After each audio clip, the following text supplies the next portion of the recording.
Kisah manusia yang mengaku-ngaku keturunan Nabi Muhammad Sallallahu Alaihi Wasallam dan cara membongkar kedok mereka.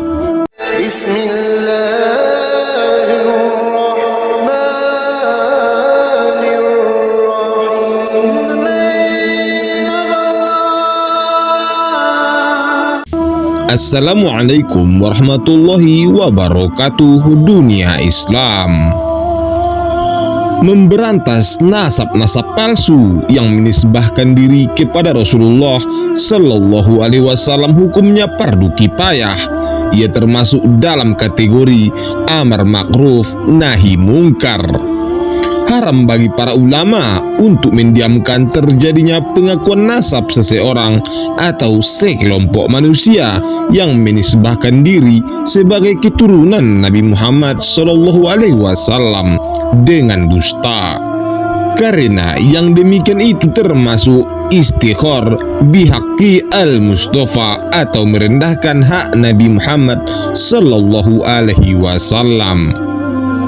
Imam Ibnu Hajar Al-Haytami berkata, seyogyanya bagi setiap orang mempunyai kecemburuan terhadap nasab mulia Nabi Muhammad Sallallahu Alaihi Wasallam dan mendobitnya atau memeriksanya, sehingga seseorang tidak menisbahkan diri kepada nasab Nabi Muhammad Sallallahu Alaihi Wasallam kecuali dengan sebenarnya.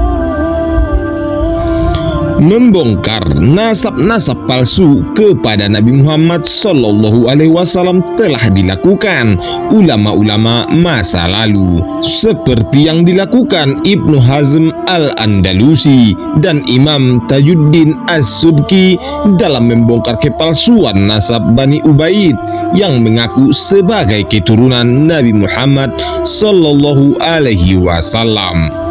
Begitu pula yang dilakukan Al-Hakim An-Naisaburi yang membongkar kepalsuan nasab Abu Bakar Ar-Razi yang mengaku keturunan Muhammad bin Ayyub Al-Bajali. Begitu pula dilakukan oleh Az-Zahabi yang membongkar kepalsuan nasab Ibnu Dihyah Andalusi. Demikian juga Ibnu Hajar Al-Asqalani yang membongkar kepalsuan nasab Syekh Abu Bakar Al-Qumni. Wajib bagi ulama yang mengetahui batalnya nasab seseorang yang menisbahkan dirinya kepada nasab Nabi Muhammad Sallallahu Alaihi Wasallam untuk menyebarkannya kepada orang lain. Syekh Ibrahim bin Qasim berkata, dan tidak boleh bagi seorang alim menyembunyikan ilmunya dalam bab ini atau nasab, maka amanah dalam ilmu ini dan membongkar tercampurnya nasab adalah bagian dari amar ma'ruf nahi mungkar. Imam Malik bin Anas berkata, barang siapa yang bernisbah kepada keluarga Nabi yakni dengan batil, maka ia harus dipukul dengan pukulan yang pedih dan diumumkan serta dipenjara. Al-Kisah di masa Daulah Abbasiyah, tepatnya ketika Khalifah Al-Mutawakkil menjabat sebagai kepala negara, seorang wanita bernama Zainab mengaku-ngaku bahwa dirinya adalah cucu Nabi Muhammad Sallallahu Alaihi Wasallam. Ia menyebut dirinya putri dari pasangan Ali bin Abi Thalib dan Fatimah radhiyallahu anhuma. Bagaimana mungkin ia masih hidup ketika itu? Berarti ia hidup selama 200 tahun lebih, karena rentang masa antara zaman nubuah dan Daulah Abbasiyah berkisar 2 abad lamanya. Meskipun pengakuannya ini tidak masuk akal, akan tetapi di tengah masyarakat, Zainab merupakan orang yang cukup berpengaruh. Ia memiliki banyak pengikut, bahkan ia mampu mengeksploitasi harta pengikutnya.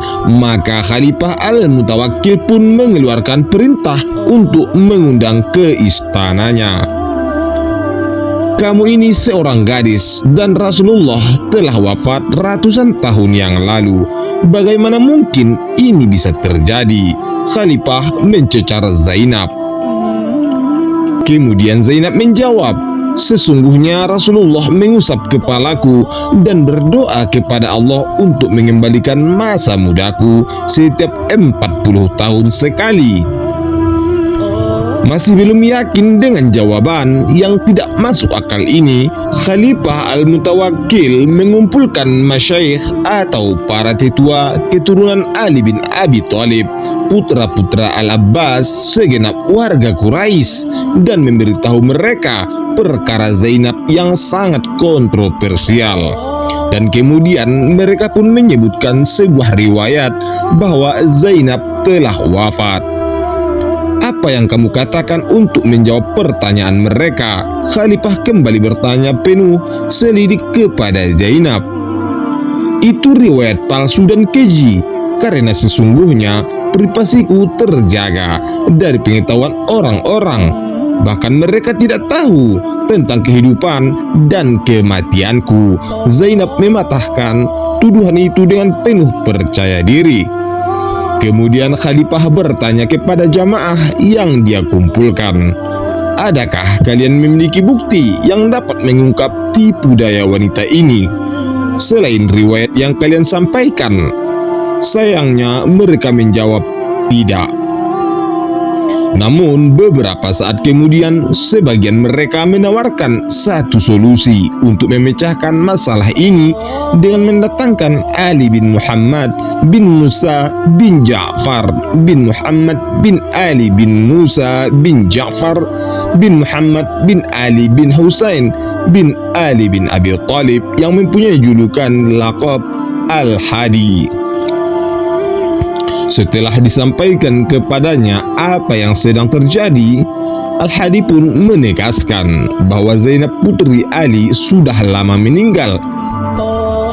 Dia menyebut tahun, bulan, dan hari kematiannya. Tetapi bukan jawaban seperti ini yang diinginkan sang khalifah. Beliau bahkan berjanji tidak akan melepaskan Zainab sebelum membungkamnya dengan hujah yang kuat. Jika benar dia adalah anak Fatimah, akhirnya Ali Al-Hadi kembali bersuara, berusaha mengungkapkan tipu daya Zainab dengan mengajukan sebuah tantangan.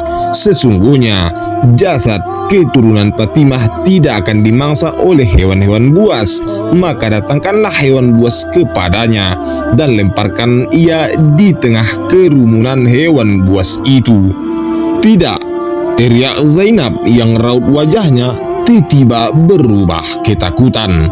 Ini hanyalah cara agar dia bisa membunuhku. Kenapa tidak kamu saja yang melakukannya? Katanya berusaha membela diri. Dengan tenang, Ali Al-Hadi berkata, ya, aku berani membuktikannya. Dan beberapa saat kemudian, ia dimasukkan ke dalam sebuah kandang perlahan-lahan. 6 ekor singa yang ada di dalam kandang itu mendekati Ali satu persatu. Dengan lembut, tangan Ali membelai kepala singa-singa yang mendekatinya. Binatang-binatang buas itu di hadapan Ali Al-Hadi menjadi jinak dan penurut. Begitu melihat Ali keluar dari kandang dengan selamat dan dilihatnya dengan mata kepala sendiri, sebuah pemandangan yang langka. Zainab pun hanya terdiam 1000 bahasa. Akhirnya dia mengakui kebohongan yang selama ini ia desuskan, tipu daya yang selama ini dia mainkan. Masyarakat yang mengetahui kejadian ini menjulukinya dengan sebutan Zainab Al-Kazzabah atau sang penipu ulung. Sahabat dunia Islam, itulah kisah Zainab yang mengaku-ngaku sebagai keturunan Nabi Muhammad SAW. Dan tidak terkecuali juga di zaman kita sekarang sangat banyak mengaku-ngaku sebagai keturunan Rasulullah di berbagai banyak negara. Termasuk Indonesia sendiri sangat banyak sekali yang familiar dipanggil oleh Habib-Habib. Terima kasih sahabat dunia Islam, semoga bermanfaat. Nantikan terus video-video selanjutnya.